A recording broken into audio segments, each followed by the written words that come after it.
But now what I'd like to do is to turn our attention to the large-scale events that account for the structure of the adult brain as now you've come to understand it as we've worked through the early units of this course. So, how is it that we can go from a simple tube to this marvelous structure that you've now come to appreciate as the adult form of the human brain? It's hard to look at this, is it not, and imagine that at some early stage in development, this brain was a simple tube, but indeed that's the case. So what I'd like for you to be able to do is to reflect upon what you know about the anatomy of the adult form of the human brain and relate it back to the more simpler forms that are produced in embryonic life. Okay, well, to get there, let's just look at the development of the brain and the spinal cord in the very broadest terms, as if we were looking at this from a fairly macroscopic perspective. Well, what I'd like to show you are a series of illustrations that show the various transformations of regions of that neural tube that give rise to specific parts of that adult human brain that you now know something about. Well, over to the right we have an illustration in schematic form of our neural tube, and so it's a fairly simple representation of that tube, but we're really only showing the anterior end of that tube. To the left we have a picture of the developing embryo. So here is the embryo at a fairly early stage in development, probably about 4 weeks or so, 5 weeks. And what we find here is that the developing embryo has a shape that looks something like a cane, as our textbook describes. I hope you're not offended by that. This is vertebrate life, after all, and a representation of human life. But what we find is a shape that reflects some morphogenic events that begin to take place in the anterior end of this developing neural tube. What I mean by morphogenic events is the differential proliferation of cells that cause this simple neural tube to begin to bulge in certain places, to bend in others, or to constrict. And what we find is the formation of essentially 3 principal enlargements in the anterior end of this neural tube. The most anterior of these enlargements we call the prosencephalon. So the prosencephalon can be found here at the anterior end of the neural tube, and if we see this cane-like shape, it's at the end of the handle of the cane, so right in this region. And this prosencephalon is what will go on to form the cerebrum, the hemispheres of the brain. So it's the front brain, the first brain, that's why we call it the prosencephalon. So just behind the prosencephalon, we have the middle of these 3 swellings, and we call that the mesencephalon, which means middle brain. So this middle brain will go on to form what we call the midbrain. And then lastly, the third of these swellings, just caudal or towards the tail, behind the mesencephalon, is called the rhombencephalon. And the rhombencephalon is what we call the hindbrain. So the rhombencephalon would be this relatively extended straight part at the top of the cane-like shape of this developing embryo. And then caudal or posterior to the rhombencephalon, we have the spinal cord, which will take shape. So these 3 principal divisions go on in development, and they begin to further subdivide, specifically the prosencephalon and the rhombencephalon.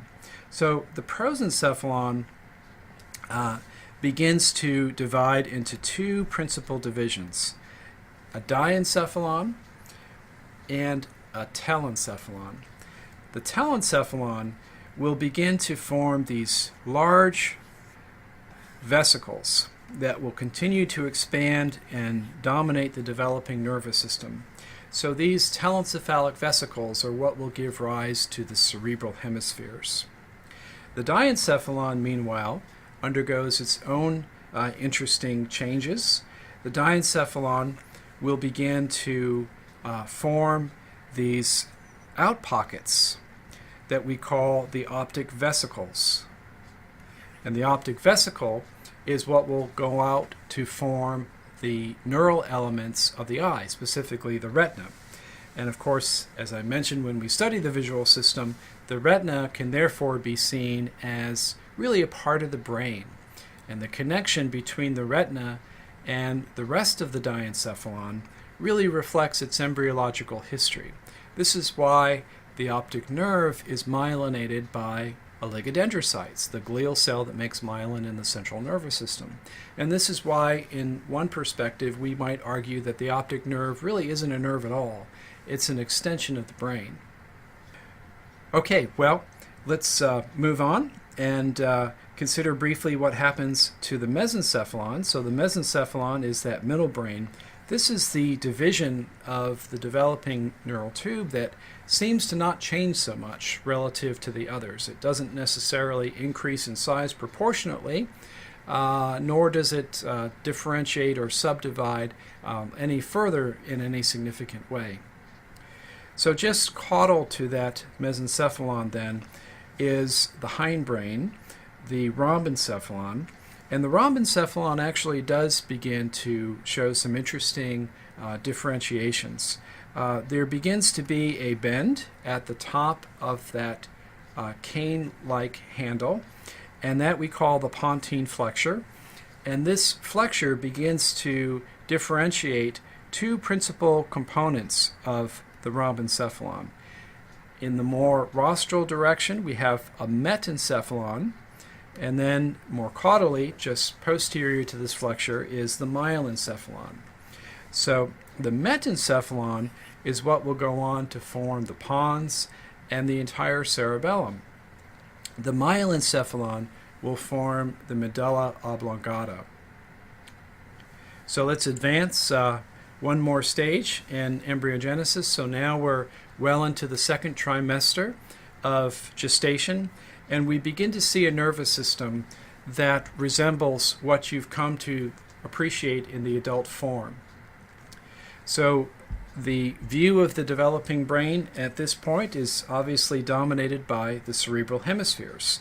So this is, of course, the telencephalon. And if we were to look at this forebrain in cross-section, what we would see is not only an outer cortex developing in this telencephalic vesicle, but also we would see deep gray matter. And that deep gray matter, of course, is the basal ganglia. Well, not seen from the outside, but present and visible in cross-section, is that derivative of the prosencephalon that is immediately caudal to the telencephalon. And what I'm referring to, of course, is the diencephalon. And that diencephalon is beginning to differentiate into a thalamus, which is found more dorsal, and then not seen at this level, more ventral and a little bit anterior would be the hypothalamus. So from the diencephalon, we get the thalamus and the hypothalamus. And then if we looked a little bit deeper, also not shown in this particular cross-section, we would see the mesencephalon, which is now completely dwarfed by the expansion of the prosencephalon into the telencephalon and the diencephalon.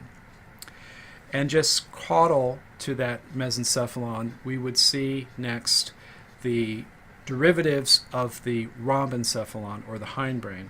And those derivatives would be most obviously the cerebellum, and that portion of the brainstem to which it's most intimately connected, and that would be the pons. Together, the pons and the cerebellum then are the metencephalon.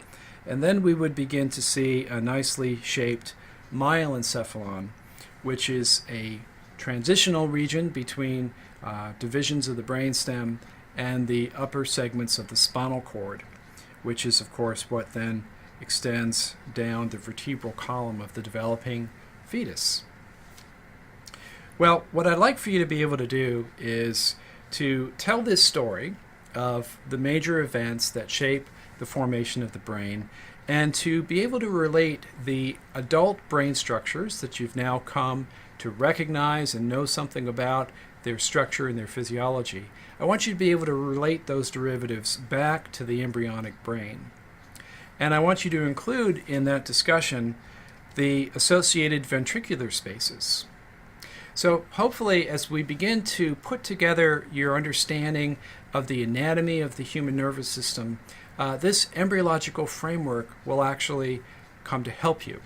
So for example, if you are looking at a cross-section through the brain and you're not quite sure what you're looking at, perhaps you will remember that what you're seeing near the dorsal aspect of the cross-section is actually a very narrow channel, allowing for the flow of cerebral spinal fluid from the third to the fourth ventricle. You may recall that that's the cerebral aqueduct, and that would be a hallmark of the midbrain. So seeing the cerebral aqueduct is one way to identify what kind of section through the brainstem you might be inspecting. Well, having an understanding of embryogenesis helps you appreciate why the lateral ventricles show up where they do. The lateral ventricles are present both along the dorsal aspect of the brain, but also down into the temporal lobe and even extending back into the occipital lobe. And the development of the temporal lobe is an important aspect of human brain development. And I think what you have come to appreciate is that there are certain structures in addition to the lateral ventricle, such as the caudate nucleus, a component of the basal ganglia, that are pulled down and anteriorly into that developing temporal lobe. So having this embryological framework, knowing where things came from, can be a great aid to you in understanding your appreciation, your perspective of human brain anatomy.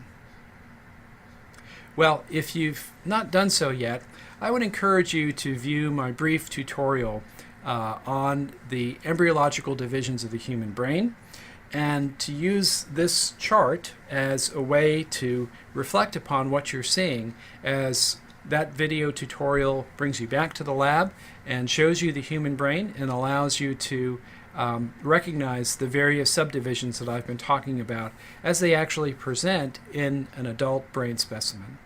So if you've not done so, go ahead and do that at this point, and we'll resume our discussion in this tutorial after you've had a bit of reinforcement of your ability to recognize human brain anatomy in the adult form and be able to relate that back to the embryological origins.